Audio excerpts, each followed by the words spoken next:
नमस्ते। हम लोग डोवरनियर का त्रिक नियम और न्यूलैंड का अष्टक नियम कर चुके हैं, तो बिना टाइम वेस्ट किए स्टार्ट करते हैं मेंडलीव का आवर्त नियम। देखो, मेंडलीव ने क्या कहा है, तत्वों का भौतिक तथा रासायनिक गुण उनके परमाणु भारों के आवर्त फलन होते हैं।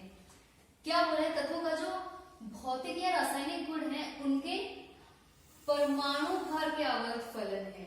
इसका मतलब क्या है कि जितने भी तत्व हैं उनको जब मेंडलीव ने अब बढ़ते हुए क्रम में, परमाणु भार के बढ़ते हुए क्रम में सजाया, तो क्या देखा, क्या पाया या फिर क्या ऑब्जर्व किया बोल सकते हैं।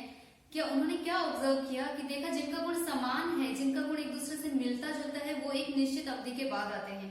ऐसा नहीं है कि जैसे न्यूलैंड के अष्टक नियम में उन्होंने बता दिया था कि वो 8वें नंबर पर वही तत्व आएगा जिनका गुण समान है, वो न्यूलैंड की बात थी।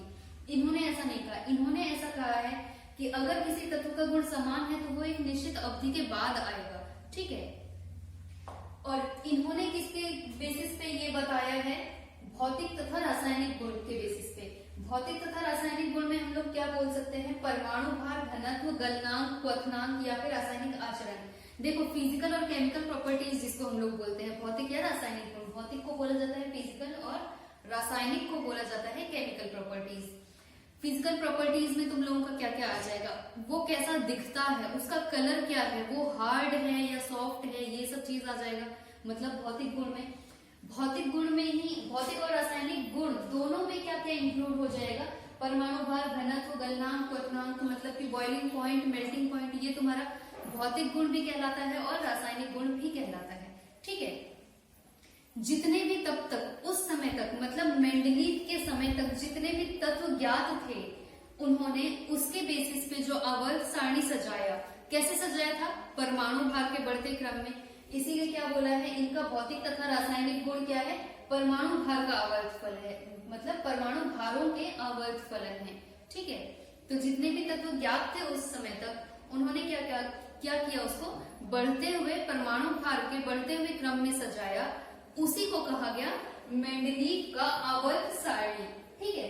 इससे बस इतना ही बताना था कि मेंडलीव का आवर्त नियम क्या हो जाएगा, ये नियम हो जाएगा, ये वाला मेंडलीव का आवर्त नियम, ये जो लिखा है, तत्वों का भौतिक तथा रासायनिक गुण क्या है, उनके परमाणु भारों के आवर्त फलन है, ठीक है।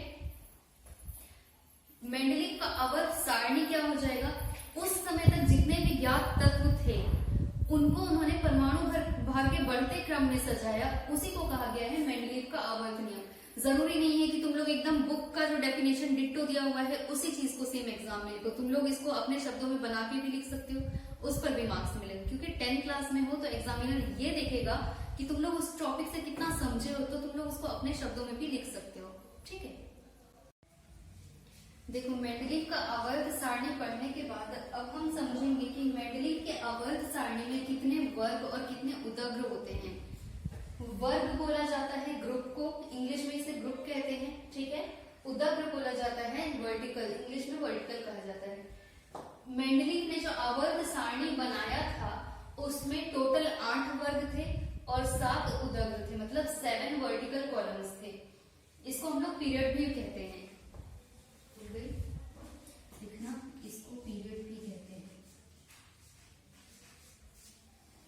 ठीक है। ये जो वर्टिकल कॉलम्स हैं इनको पीरियड कहा जाता है, जिसको कि उदग्र कहते हैं।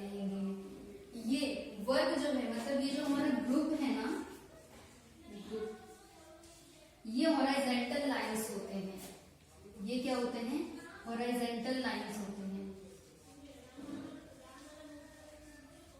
हॉराइजेंटल लाइंस किसको बोलते हैं, देखो इस तरीके का जो लाइन होगा ना, जो ऐसे होगा, उसको बोला जाएगा हॉराइजेंटल लाइंस।